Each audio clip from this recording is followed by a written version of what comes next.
I need support staff to clear the room. Stand up and walk, now. Hello and welcome to The Watch. My name is Chris Ryan. I am an editor at TheRinger.com. And joining me in the studio, my vagrant bird has come home. It's Andy Greenwald. That's right. Hold on, I'm just rubbing a little, just so your heart doesn't just explode. a little cold water. I don't know if that works. You know me, I'm pretty emo. I cannot wait to get to the bottom with Brad Inglesby at some point about whether that trick works. Well, the thing is, Heart exploding? Is that like a loose term for it, or is it? Here's why it's a winning strategy. If it ever didn't work, We wouldn't know. we wouldn't know. We wouldn't know. We don't have that testimony. Yeah, that's true. It has 100% success It's on the other rate. side, that information. Greenwald, great to see you. It's Monday. We're here to talk about Task, episode 5. To be fair, it's not Monday. We are recording We're this in doing advance. this a little bit in advance. We've got some personal travel coming up. But we wanted to make sure that we had our recap episode all locked down. Task talk. And boy, oh boy, this is an interesting one. Broadly speaking, Okay. First of all, let me just say I loved this episode. Okay, thank God. Yeah. I was worried you were about to zag on me. I was just going to say that broadly speaking, if someone perhaps wearing a hockey mask and a recreational bulletproof vest were to come up to It's me, the best kind of one of my bulletproof hitters, vest. Yeah. and they were like, hey man, like I thought there was going to be some more gun talk in this episode. I thought it was going to culminate. Did you? Well, I think Did you? I think that the way that they did it is essentially like cutting. They cut it and they'd have a cliffhanger at the most amazing moment at the end of this episode, which is called Vagrants. Yeah. And which finds Robbie and Tom finally meeting, the Ruffalo Pelfrey conversation that we've been waiting all season for. Just a week ago, Mark Ruffalo told us the characters never cross paths. But this is basically what I think Inglesby does very well and what this show is on a mission to do, which is to put on equal footing and equal standing the human element of the show. Yep. What is this character's arc and journey? What are they getting out of this experience? What are you getting out of this experience watching them? As well as what if we put Heat and Delco? I am interested that you found this episode to be more bark than bite, even a little bit. No. In terms I didn't of say that. expectations, in I terms said of what you people were. might think that. Oh, this is how you stay. This is Vice President Ryan. Yeah. People have been. I just said if a telling guy you. came up to me and was just like, "Damn, dude, I thought they were going to get after it." I mean, like they're on the way to the Tears thing. in his eyes, sir. I thought they were going to get after it. In Chris Ryan's America, people don't get after it anymore. No.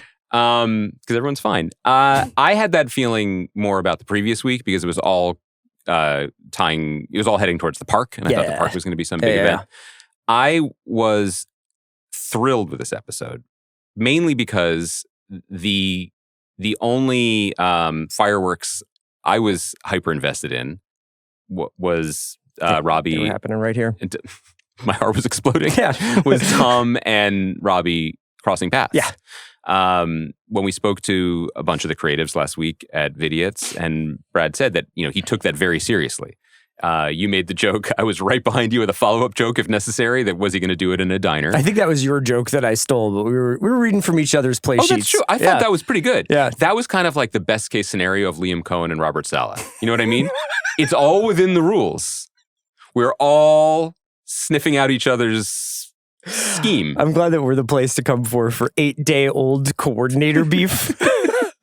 Can I for tell you teams something? that we do not cheer Can I tell you for? something? You've known me for a long time. Yeah. And during the majority of our time knowing each other, you know that I am an absolute heart-exploding sicko for our local teams, but generally don't care about sports. Uh-huh. This is the year something switched where I have now developed, I think you've had this for a while. I now have kind of a cranial itch where I'm like, is there a game on right now? If only I could have a game on. I can tell. Just any kind of game, I would watch it.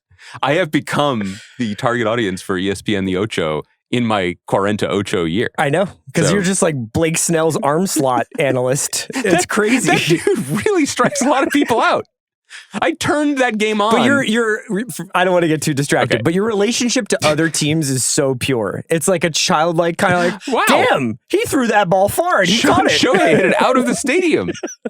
I turned on game one of Dodgers Reds when it was already 6-0. Yeah. And I was like, this is for the real like seam heads. Yes. You know what I mean? You and Greg Dooley. Just focus. Anyway. We were talking about fireworks. We were talking about heart exploding. Let me say the Tom Robbie meeting. Here's the thing that I admired most about this episode before we get into the specifics.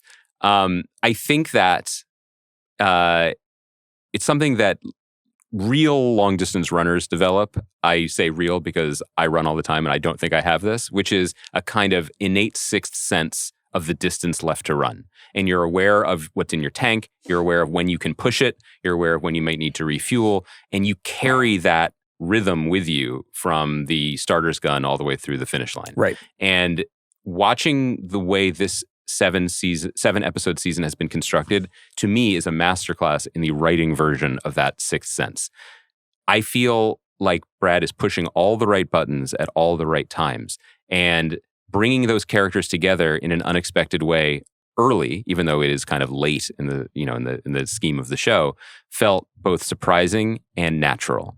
That we are midway through the 5th episode and all the cards are on the table now. Like everybody knows who was doing the robbery. Yeah. Everybody's in search of people. Everybody is also aware of who's been selling them out. Well, not everybody. We are aware. The audience is now aware of it. And it feels so refreshing to be in the hands of a storyteller who knows when to hold them, knows when to fold them, and knows when to show the cards to advance the story that he wants to tell. And there are countless examples of shows that I feel like at this moment are either too precious with secrets or telegraphing too early that it's going to be something bigger, be a cliffhanger, blow into something else entirely. This feels expert to me. And so much so that I had that secondary level of engagement with the show where if Robbie had killed Tom in that moment when he's walking him out of the car, if Tom had taken a shot at Robbie at the end of at Water's Edge, I would have said, holy shit, but I also would have leaned in and been interested. Like there was a version in my brain of a show where one of these two leads exited the show because there's so much still there. That is such a sweet spot for the audience to be in. And it's very, very hard to, shout out Liam Cohen, scheme that up from your desk 2 or 3 years before you even shoot the thing. Well, here's the thing too. It's like maybe if this show was set in Cincinnati and had different actors, Greg Dooley would still like it. I'd be like, yo, like, okay, let's go. Let's get to what we're getting to. But because it's Pelfrey and because of the way that he performs, especially over the last 2 episodes, but very specifically this episode, and 2 scenes. One, the scene with Aaron, where he finds out that Cliff's been killed, which you have seen in countless crime shows and crime movies, is the main character finds out that the walls are closing in, that the only partner he had is gone, that he's out of options. And the way that Pelfrey acts that moment, that revelation, because it's not just my friend died, it's the surrogate brother that was standing in for the brother that these guys also killed is now gone. In the same way. Yes. And I think that, there's this moment where Perry refers to Robbie as Crazy Robbie. We've never heard that before. And that's really all you need to know about the character. I was thinking about like, we don't know. Does this guy like hockey? Does he like to go to the movies? Like, I don't really give a shit. Yeah. It's like just having a motorcycle gang president think that he's Crazy Robbie. Incredible. Is like, yeah, this guy's got maybe he's a little like, maybe he's the kind of guy who thinks you can just run away to Canada with $1 million in fentanyl money and a family that's not really yours. And it's such a smart, that's such a smart observation because we meet characters cold and we believe what we are shown. Or we imprint on them because you and I are both like enough from the area of where he's from that we're like, oh, I wonder if he did this and I wonder if he does that. We kind of know this guy. Yeah, right. What we don't know, and what that one throwaway line from Perry suggests, is that maybe Robbie and his brother balanced each other out. Yeah. Maybe Billy was the together one. Maybe he was the planning one who in some ways anchored Robbie to a reality. And once he was taken off the board, that Robbie spun out. We don't know any of that. What was I have another moment of Pelfrey excellence that I feel is related. I don't know if it's the same one that you were thinking of. I think that the scene in the car with Tom and Robbie can go wrong or can become cliche so easily. Like, you strive to have a moment where the cop and the robber are confront one another. And, you have these examples of things like Heat where you're just like, well, how does it get better than that? And I'm not saying that this was as good as the diner scene in Heat. It doesn't really matter. But what they talked about was true to the kind of people that I think that those characters are. Yeah. And in, again, there's the efficiency of some of the more ambitious writing is really shocking and really impressive. That they connected on a level of humanity. They recognize some innate good in the other, which then will be reflected in everything else that happens. I want to go back to, just the other Pelfrey scene I was thinking of similarly was when he meets with Ray's wife, Shelley, who this episode I realized was played by the great Mickey Sumner, daughter of Sting and star of Frances Ha. She's in Frances Ha, yeah. Yeah, one of the co-stars. That was, she's great in this, especially, like, just such a remarkable, like, memorable face. When he says, no, that's not true. Ray texted Cliff last night, and you see Robbie thinking in real time. Tell an actor, think on camera. That's really hard. I believe that that's what he's thinking. I love that scene. Another, so Shelley is going to get him to the Dominican drug gang kind of thing. It is the saddest Bruce Springsteen song I've ever seen on screen, where it's just like, these two people are just fucking out of options, and they are going to do something so stupid and desperate because they do not see another way out. Shelley would probably rather die getting involved in a major fentanyl deal than stay with Ray. Or live another day with those goonish sons playing Robbie Xbox. Is out of time living with Sam, eating crispy pancakes, and Maeve taking care of all his kids. Do you know what's one of the more heartbreaking moments, this is a small one, when he walks into Freddie's dining room after Freddie has already been like, here's how we're going to play this. He walks in, those sad eyes they're just puppy dog eyes at that point. He sells himself out. He's like, he just walks in with a face that says, will you adopt me? Yeah. Like, will you please take me in? Yeah. The thing you said about how we would feel about the show if it was in a different place, I think is an important one to address, because we are obviously the mark for this show, and we love all of the references. There was a crazy one today. Some character was taken to Lankenau Hospital. That's right. That's right. They stitched up my broken wrist real good there. Yeah. And so we do love that extra layer of familiarity with the show, and it vibrates on our soul's frequencies. But I think I would love it as much if it was set in Cincinnati, made by a creator from Cincinnati. Sure. Because and shot in Cincinnati. Because in addition to the beautiful production and the acting and everything and the writing, it has the two things that matter most to me. It has just diamond sharp specificity, the names of the hospitals, the order at the diner, whatever it may be. But it also has this generosity of spirit that gives humanity to every character. Every character. And whether it's Shelley in that brief moment. The two are related. So. Yeah. Similarly, like the moment, it's the kind of scene that maybe, like if it was a more traditional writer's room, might get kind of steamrolled. There might not be room for it. Someone might not fight for it. Or in the edit, a weaker showrunner might say, we don't have time for that. But the scene with Sarah, right, is Tom's daughter. Yes. The scene with Sarah. Emily. Emily. Sarah is his smoking biological a cigarette, daughter. and she and Emily have this sort of little bit of a detente between themselves, a truce. Yeah. And and Sarah's telling the story. To be fair, Emily wasn't really starting anything. No, okay. So Sarah reveals something of herself, is vulnerable in a way. And it's just like, when you go to a museum and it's an exhibit of an artist, and there's like the beautiful canvas, the big painting. And sometimes if it's a retrospective, there's the small sketch that they put in the room next to it or near it, so you can see how it started. That little bit of Sarah's backstory felt like a pencil sketch, but it hung in the same museum, if that makes sense. I found myself riveted by it. I felt there was truth in it, and it opened up my heart to a character that was not, it doesn't enter the stage as someone you're particularly excited to see, frankly. I've continued to read the Richard Rohr book, Falling Upward. Seriously? Which is actually, I find to be, as a not particularly spiritual person, it's been somewhat interesting to read it in the aftermath of my mom's passing and everything. But there's a lot of stuff about storytelling in the book as well. And the usefulness of myth and the usefulness of storytelling to a society or to an individual. And I couldn't help but notice some of the very old, deep deeply underpinned like storytelling mechanisms that Inglesby is engaging with. Robbie going back to a childhood home on the Lehigh River in the Poconos to have this final like reckoning with his past, with his anger, with his soiled future now. And I think that's my favorite shit, is when you've got something that's like, this story could only be told here and in this way, but the story is the story we've been telling ourselves since the Odyssey. Is about a guy trying to get home, And it's what makes Inglesby, I think, a really significant writer in television today, is that he, you could spot some loose ends here and there, but like, he's writing from a very deep place, I think, about a place that he knows very, very well.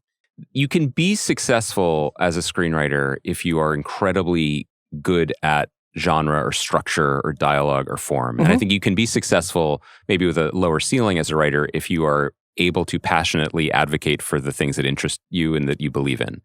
The real masters of the form, I think, are able to take that fountain of like true inspiration and then funnel it into a shape that is pleasing, that is popular, that is entertaining.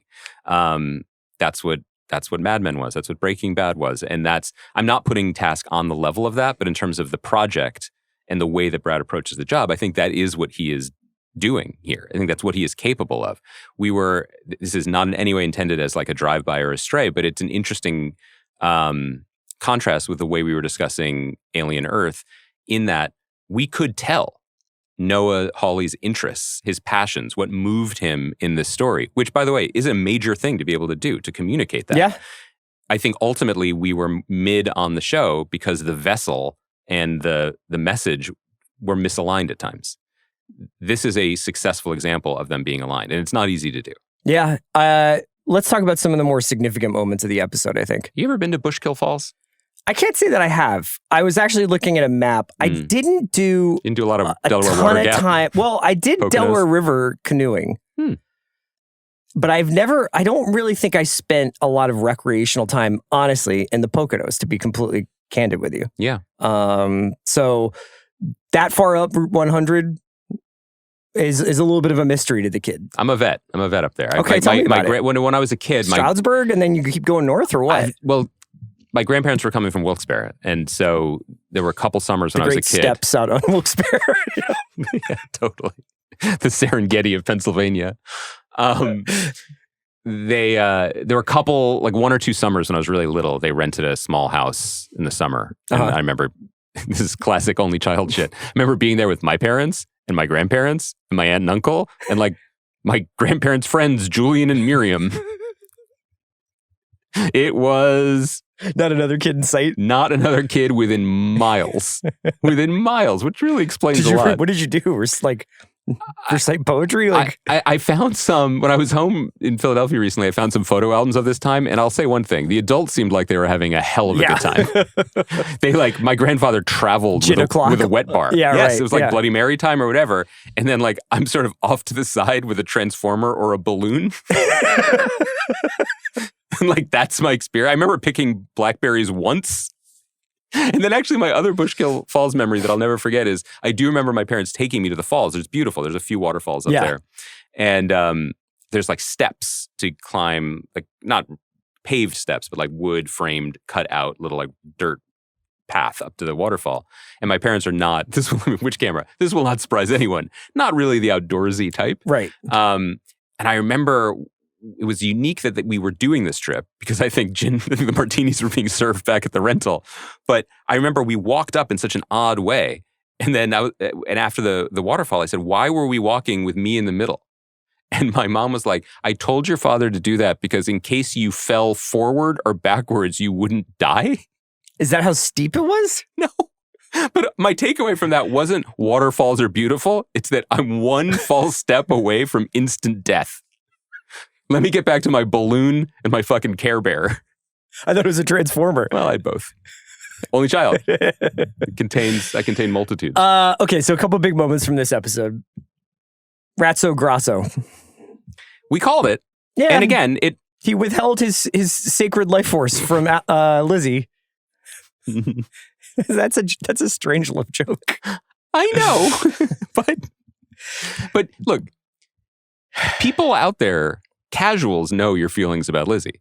Yeah, that clip. I'm very, very happy about that. That clip of you taking a knee is at last check 2.6 million views. Yes, so people know what you're about. I'm just saying. I was wondering what you thought of the scene between him and Jason, in so much as what you think their dynamic was. Like, I'm sure we have 2 more episodes, so I'm sure we'll get like the backstory on Grasso, why he's doing this. Yep. Are they childhood friends? Was he in the gang? Like, is his dad Perry? I don't know. But like, what did you think of their dynamic? Because I thought Jason being like, just remember who the fuck you're talking to. Yeah. Obviously indicated that he felt like he had Grasso in kind of a headlock, but Grasso is also like, do what I'm telling you to do, Yes. His behavior suggests that, it's typical for a thriller. He's like, I'm in control of this, actually. Which I thought was interesting. He's also, this is not unexpected for the show, complicated enough that I think that his narrative of himself, that he's a good guy, is plausible, right? That he's just trying to keep everybody's motors running.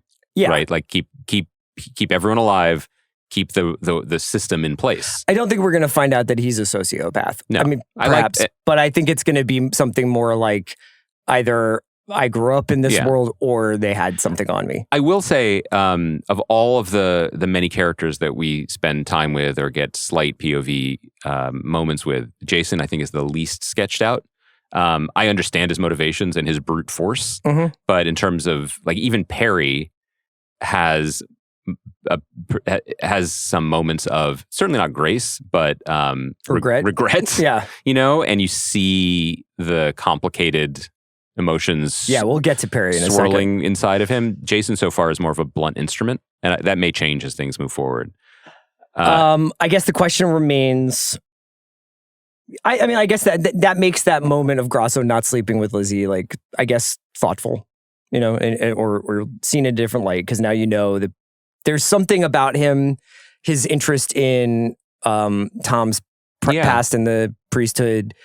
There's something about like his kind of sweetness it doesn't seem like an act. It seems like maybe that's the person he wants to be, and he knows he's not. He is attempting to connect himself to Tom's story in the sense that he also feels like he's a fallen angel, right? That like he has, that's the vibe I get cumulatively from his behavior with Tom and in light of what happens in this episode. Yes. That he's trying to sketch out a narrative where both he and Tom tried to stay to something pure, but then like had to get down in the muck. It seems like he's a bit further down in the muck than Tom is. But I think that's what that feels like his yearning. Head fake with McGinty then from the last episode, or do you feel like she could still be? I don't think it's a head fake. I feel I feel like we weren't wrong to underline the moment when Grasso says some lady interviewed me. Some lady interviewed me, and then after Tom leaves and says, "I think I have a problem on the task force," and she's like, "No, you don't." Then she calls, presumably this guy who comes in that she then mocks for not wearing a sufficiently summer casual outfit. Glad you mentioned that. One of the best moments in the episode. There's still room for lulls here at Task HQ. Yes. Thank God. Plimpton's got him. She's like, dishing him, firing out. Like the I'm an emotional eater line was great. Her going into that Starbucks bagel, like that sad kind of. Oh my God, her morning, yeah. But I presume now that the phone call that she made was to somebody in her office to interrogate to re-vet the people on the task force, and that now something with Grasso is pinged. That doesn't stop her from then spending the day essentially with him after picking him up. Yes. And she never seems, within the car, she doesn't seem to indicate any knowledge of Grasso's duplicity. I mean, like, just on a fundamental level, what you're saying, this is also what I mean about why I'm so engaged by it. It's the humanity. Like, this is a show with a body count, but that respects the severity and finality of death. Like, people are double crossing each other, but for the most part, nobody wants a trail of corpses. Yes, and it allows the deaths when they occur to and think mean about something. and they're all these things are connected to each other in a really, going back to my point about this is an old story. This is about a guy avenging his brother's death, and the brother and this girl Erin had a love that was so pure, but it was it was doomed. It was a doomed love affair. Jason is psychotic and is gonna get violent, and that's this is the ripple out from those original sins in some way. How much of this would you do for me? I was gonna ask you a question. Yeah. Later in the episode, or earlier in the episode, rather, I believe, when Perry visits Maeve. Yeah. He's happy to see her. Do you have a picture of me on your fridge? Thank you. I wanted to talk about this. Photographs are doing a lot of heavy lifting in the show. I'm not mad at it. It's really hard to write stuff that connects dots or to give people something to do when they're feeling... Just sticking right out there on the fridge. Just tucking out. It's like Robbie and Cliff. Best boys for Evs. Robbie Robin with Cliff. Yeah. I have there's one picture of me currently up in my house. Oh. In the entire house. It's a Polaroid of me in the Criterion closet. Oh, that's cool. Yeah. How often do you put it back up after Phoebe takes it down? She doesn't take it down. She just has a different aesthetic. The one that doesn't involve your face? Yeah. I guess I've just never really thought about putting pictures of myself up. Here's the biggest follow-up. How many many pictures of you, to be candid? That's what I was going to say. How many pictures of me are up? I feel like Phoebe wouldn't mind if there's a picture of me up. Yeah, I think if I had me and the boys, but it would be I don't know if I'd put it on the fridge. Right. Inevitably, there would be a takeout menu from the Pho Cafe or something blocking my face. Yeah. Probably. The way you get away with... It's all right. I like that restaurant. I think the way you get away with, this is just a pro tip, putting up pictures of yourself in your home, is you have children and then you frame the ones that you're also in. Gotcha. And then everyone's like, look at this picture of these kids. But you're in the background lamping. Yeah. Grassanova style. I'll make sure I have kids too, so I can do that. You can have a picture of my kids. Okay. Nothing weird about that. I've got some cute ones. They're very photogenic. We covered Shelley and Robbie's scene. I get the plan. So talk me through this. Freddie is going to essentially set Robbie up and take double the sort of commission on that, or is he going to 100% of it, I believe? Of the fentanyl? Sure. Okay. Right?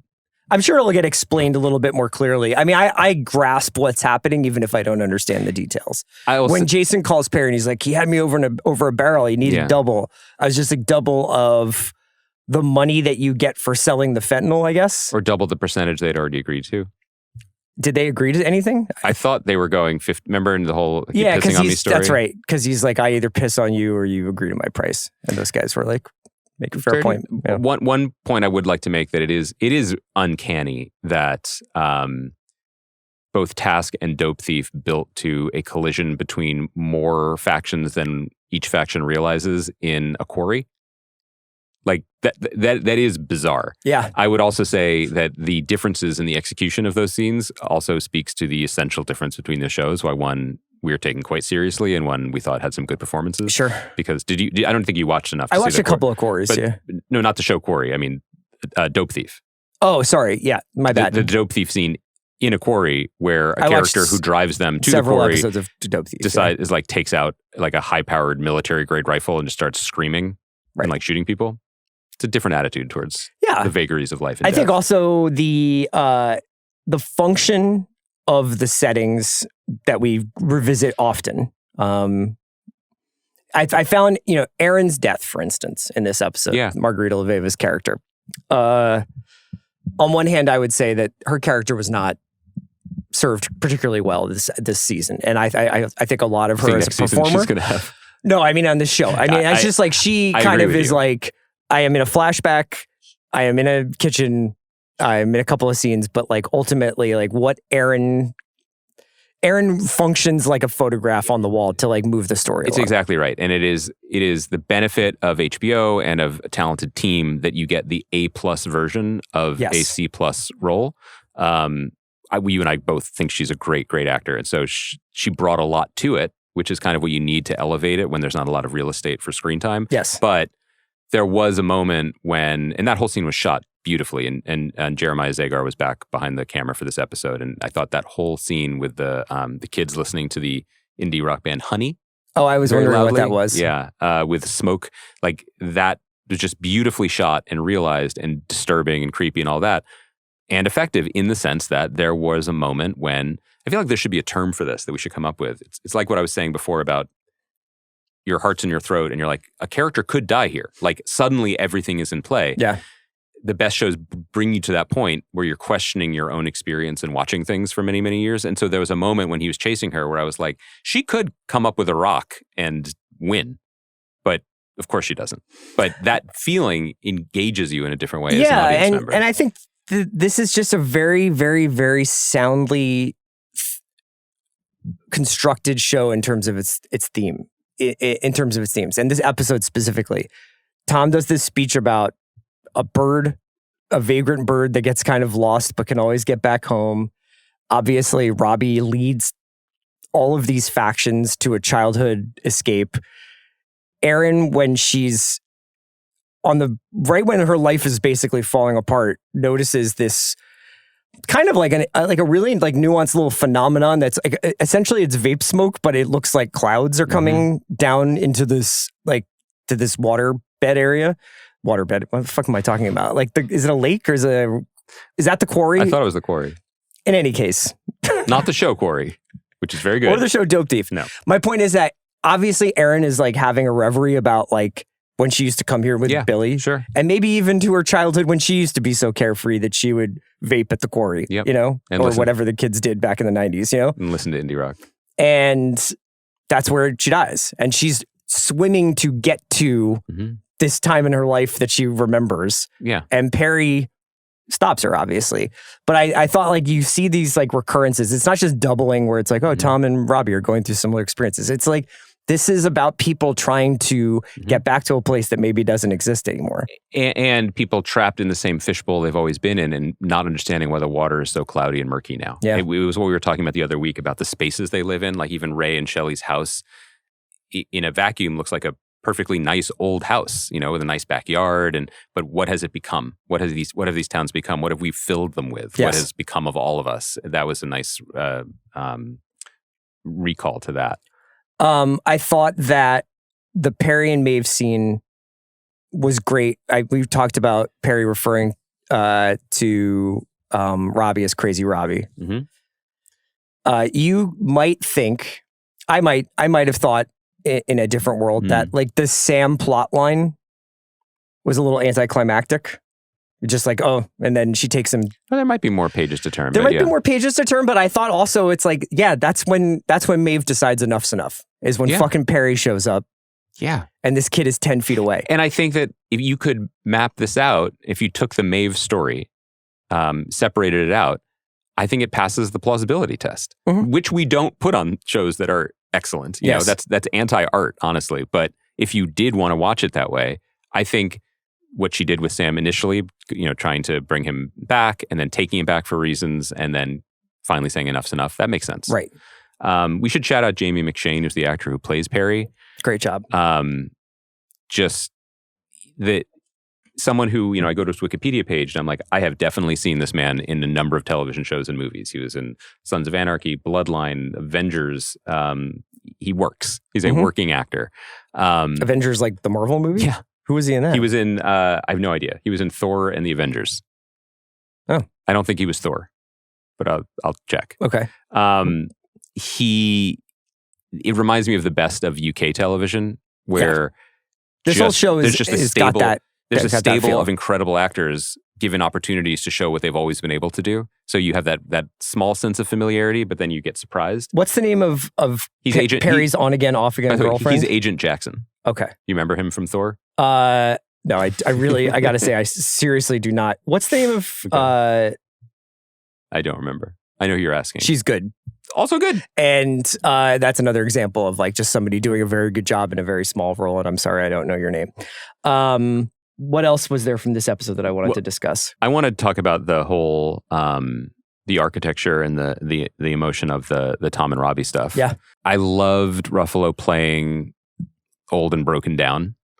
I loved the Pepsi can on the back of the toilet, and then that coming back around with Robbie being like, nobody pisses like that. Yeah. It's pretty funny. I thought it earned it, right? Like it was worth it. That kind of collision with everyone calling and wondering, and then that feeling of there's just a kind of there's a feeling of freedom. I think when you feel a show say, "Fuck it, we're here. We're at the point where this needs to happen." That is also something that I would reference Breaking Bad at being expert at. Like Breaking Bad was never afraid of turning the page to the when you've gotten to the end of the sentence. Yes.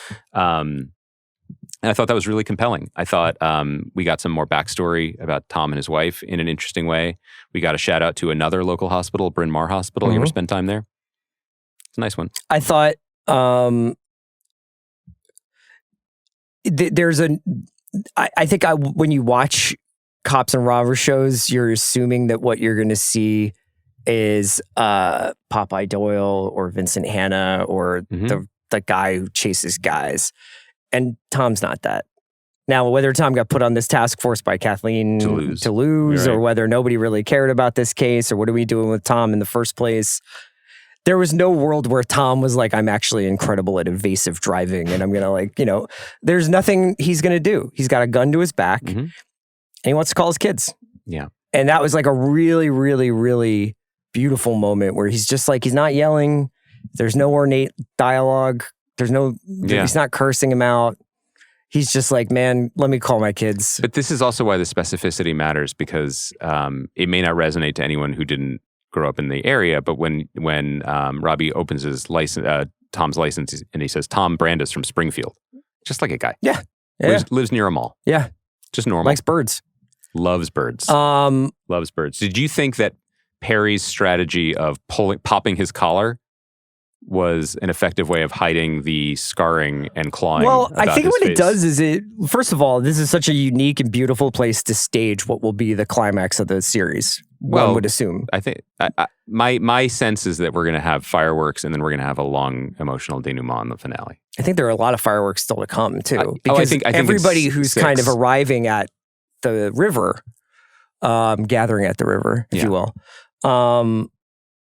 there's all these different factions within factions, right? There's the Dark Hearts divided because unbeknownst to Jason. So far unbeknownst, yeah. Perry has killed Jason's wife or girlfriend. I don't know the state of their... They have a family together. Common law wife. Yes, right. Say. Partners.